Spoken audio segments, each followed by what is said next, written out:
500 light-equipped drones are being launched into the sky above New York City this evening to form a giant flying advertisement for the Candy Crush mobile game.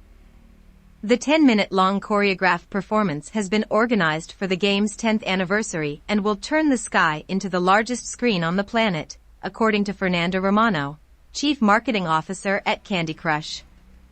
Due to the city's aviation laws, which ban folks from flying a single drone in New York City, let alone 500, the drones will actually be launched from across the Hudson River in New Jersey, but should be visible within a 1-mile radius of Battery Park in Lower Manhattan. The event was given a special use permit as New Jersey state parks also have restrictions on flying drones. This isn't the first drone light show in the area, with a similar performance for the NBA draft in June this year making use of the same locational loophole.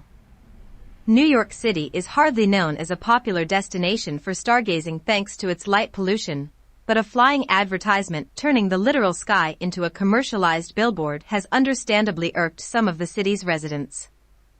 "I think it's outrageous to be spoiling our city's skyline for private profit," State Senator Brad Hoylman told Gothamist. "It's offensive to New Yorkers, to our local laws, to public safety, and to wildlife." Regarding wildlife, there are concerns that the aerial light show could impact thousands of migratory birds in the area. "The Hudson is an important flyway for birds, and luckily it's been dark," said Dustin Partridge, the Director of Conservation and Science at New York City Audubon. "To come in like this without thinking about the impacts on the environment and the birds that will be flying in the same airspace as those drones is surprising. VR is still too expensive." Now that we're finally seeing actual prices for the next generation of VR headsets, I'm finding the sticker shock to be tough to swallow. PlayStation VR 2 costs more than the most expensive PS5. I get why, but it's still too much money. We're on the precipice of a new era for virtual reality. Meta just launched its high-end Quest Pro, Sony will be releasing PSVR 2 in February, and Apple is heavily rumored to jump into the game with its own VR/AR headset very soon.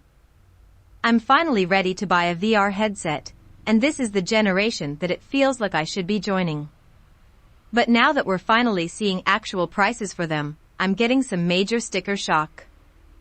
PSVR 2's $549.99 price is already high, but tack that on with the starting PS5 price of $399.99, and it means the minimum cost to use PSVR 2 is $950. The Quest Pro, a standalone VR headset, costs $1,499.99.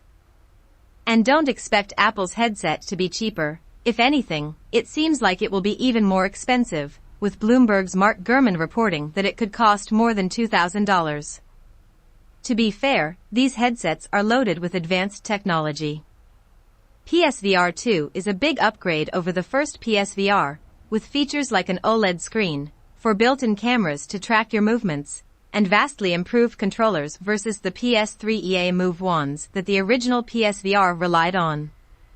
The Quest Pro is much sleeker than the Quest 2, has inward-facing cameras to track your facial movements, and lets you see full-color pass-through video. Apple's headset is rumored to even let you make payments with your eyes. But if VR is going to go mainstream, and Silicon Valley is investing billions to make that happen, companies will need to pair all that fancy tech with a price a normal person would pay. The Quest 2's original $299 price felt a lot more reasonable. It's a capable standalone VR headset that you can use for things like games and fitness apps, much like how some people might already use the $299 Nintendo Switch. It's also proven to be a hit, with nearly 15 million units sold as of June, according to IDC.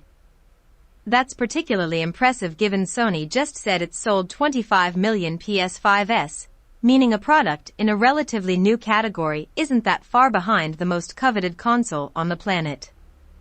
Sure, Meta recently raised the price of the headset by $100, but it's still an easier pill to swallow than the grand you'll have to invest for the next gen. Unfortunately, PSVR 2 isn't compatible with the many games for the original PSVR, so you'll have to start from scratch with your PSVR 2 library and hope that developers keep making games for the hardware. If you buy it at launch, you're taking a big bet on the future of the platform. For weeks, I've been mentally preparing for the worst after seeing the PlayStation Edge controller's eye-watering cost, but I'm still surprised about how much you'll have to pay for the PSVR 2. Based on our hands-on impressions, it seems like it could be worth the price, so there's a good chance I'll be doing my best to get a pre-order on November 15th, even if I wish I weren't paying as much. At least